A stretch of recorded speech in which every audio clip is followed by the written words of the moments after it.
Hai guys, welcome to my another YouTube video. Nama gue Gita.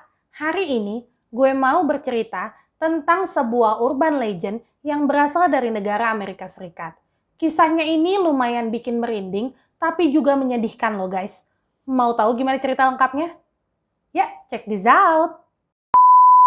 Rata-rata semua negara memiliki banyak cerita rakyat, mitos atau urban legend yang berasal secara turun-temurun. Entah itu dari kakek nenek buyut, orang tua kita, bahkan gak jarang mitos-mitos tersebut diturunkan sampai ke kita-kita ini loh guys. Tapi pernah gak sih kalian ngerasa gitu kalau mitos-mitos atau urban legend yang ada di sekitaran kita itu ternyata real, based on true story? Coba komen di bawah ya guys, apa aja sih urban legend di tempat kalian yang kalian percaya itu beneran ada? Urban legend kali ini berasal dari Pennsylvania, Amerika Serikat, di mana ada sebuah kisah yang sangat terkenal mengenai manusia hijau Pittsburgh. Kisahnya bercerita tentang seorang pria yang memiliki wajah yang rusak yang disebut dengan nama Charlie No Face. Banyak versi yang menceritakan urban legend ini, tapi versi yang paling populer menceritakan bahwa Charlie No Face adalah manusia hijau yang telah mengalami kecelakaan. Banyak orang yang berpendapat bahwa Charlie tersambar petir atau disetrum listrik atau mungkin juga dia disiram oleh asam kimia yang menyebabkan kulitnya menjadi berubah berwarna hijau dan wajahnya jadi rusak parah. Charlie dapat dilihat pada malam hari. Dia sering bersembunyi di pinggiran jalan. Menurut orang-orang yang pernah melihat, diketahui bahwa Charlie biasanya terlihat merokok dan suka menghembuskan asapnya dari lubang pipinya. Ternyata kisah ini beneran real loh guys. Banyak orang yang percaya bahwa Charlie No Face adalah Raymond Robinson. Raymond Robinson adalah seorang pria yang lahir pada tanggal 29 Oktober tahun 1910 di Beaver County, Pennsylvania, Amerika Serikat. Pada awalnya, dia adalah anak kecil biasa yang suka bermain bersama teman-temannya. Sampai pada tanggal 18 Juni tahun 1919, semua itu berubah guys. Raymond baru berusia 9 tahun ya guys pada saat itu.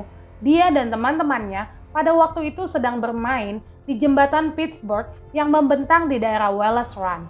Ternyata jembatan itu mengalirkan listrik yang sangat besar yang seharusnya anak-anak nggak bisa bermain di situ.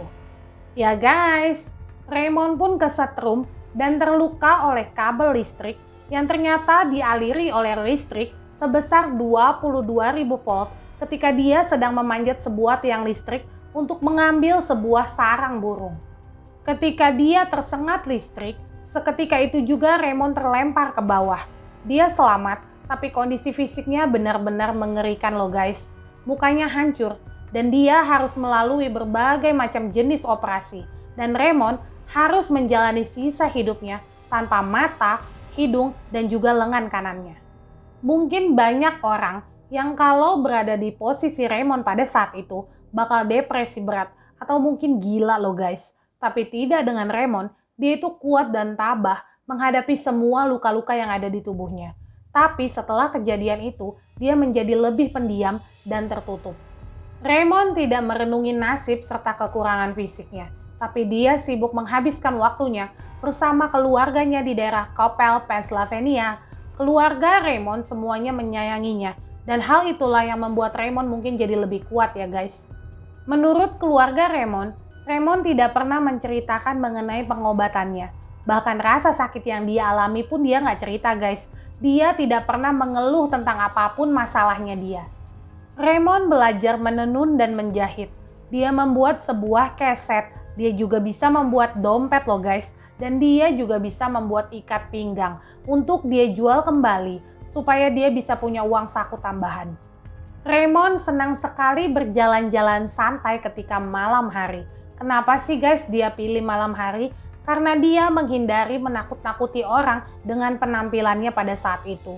Biasanya dia berjalan sambil mendengarkan radio di daerah rute 351. Itu adalah rute yang sama yang selalu Raymond jalani setiap harinya. Dan kalau Raymond ini udah keluar rumah, kadang dia tuh suka pakai kacamata, topi, atau hidung palsu. tapi dia ini lebih nyaman menunjukkan muka rusaknya ke orang lain. Dan ketika satu kampung itu tahu ya guys, kalau ada orang tanpa wajah suka mondar-mandir di jalanan dekat daerah mereka di daerah Kopel pada malam hari, seperti halnya tetangga-tetangga iseng ya guys, mereka ini kepo sama keberadaan si Raymond Robinson ini. Biasanya mereka berkumpul untuk sekedar melihat Raymond di jalan. Bahkan ada beberapa orang yang emang kepo mau nanya-nanya ini sama si Raymond mengenai fisiknya.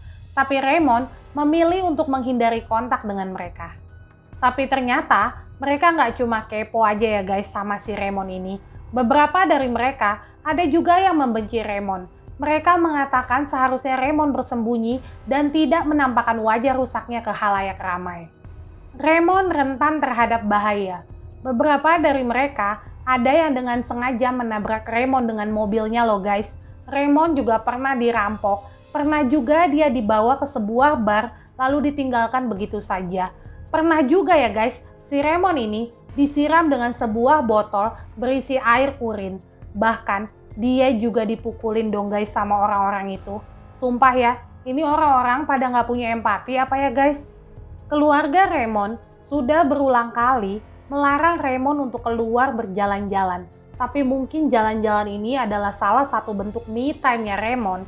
Keluarga pun akhirnya nggak bisa memaksa ya guys. Mereka hanya memperingati supaya Raymond hati-hati di jalan. Tapi ternyata nggak cuma orang-orang yang benci Raymond aja ya guys yang dia temui. Banyak juga kok orang-orang baik dan orang-orang yang normal yang mengasihani Raymond. Mereka hanya kepo sama apa aja yang terjadi dengan hidup Raymond. Mereka akhirnya menjadi berteman ya guys. Dan pada tahun 60-an, banyak remaja-remaja di daerah tersebut yang suka nongkrong-nongkrong bareng, termasuk Raymond dan teman-temannya juga.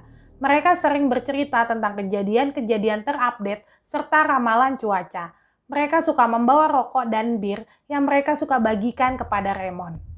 Dokter yang menangani Raymond mengatakan bahwa seharusnya Raymond ini sudah meninggal dunia sedari kecil ketika kecelakaan tersebut terjadi.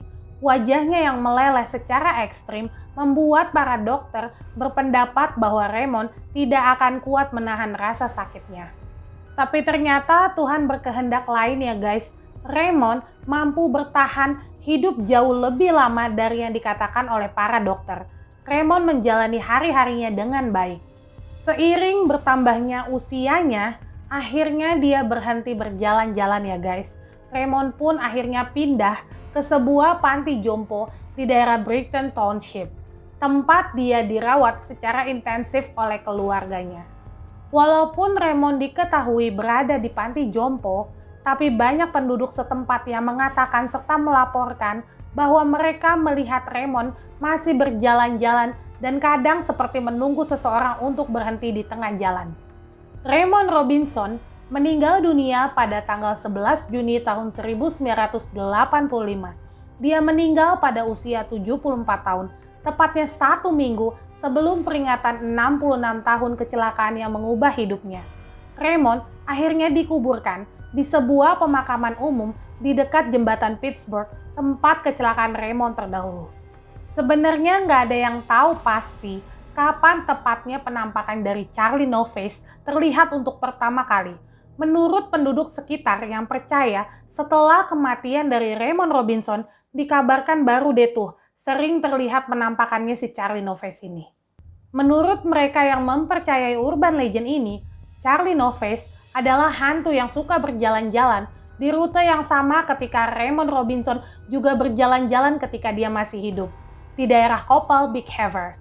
Kadang, mereka juga menemukan Charlie No Face di terowongan kereta api South Park atau di kawasan industri Pittsburgh.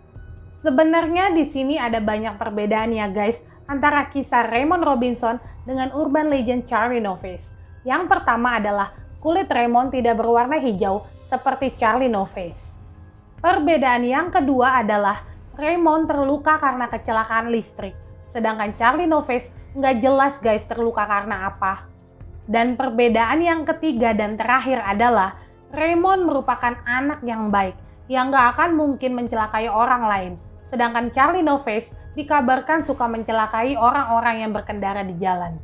Sampai dengan hari ini, urban legend ini masih sangat terkenal di kota Coppell, Pennsylvania, Amerika Serikat. Beberapa orang masih percaya kalau Charlie No Face adalah Raymond Robinson. Mereka berpikir mungkin Raymond mau membalaskan dendamnya atas perlakuan keji yang dia terima dari orang-orang ketika dia hidup. Kalau kalian percaya nggak guys, kalau Charlie No Face adalah Raymond Robinson? Coba komen di bawah ya. Demikian guys cerita kita untuk hari ini. Semoga kalian suka ya. Terima kasih banyak buat kalian semua yang udah nonton video ini dari awal sampai akhir. Jangan lupa untuk selalu support channel YouTube ini dengan cara like, komen, subscribe, dan share ke teman-teman kamu. Bye!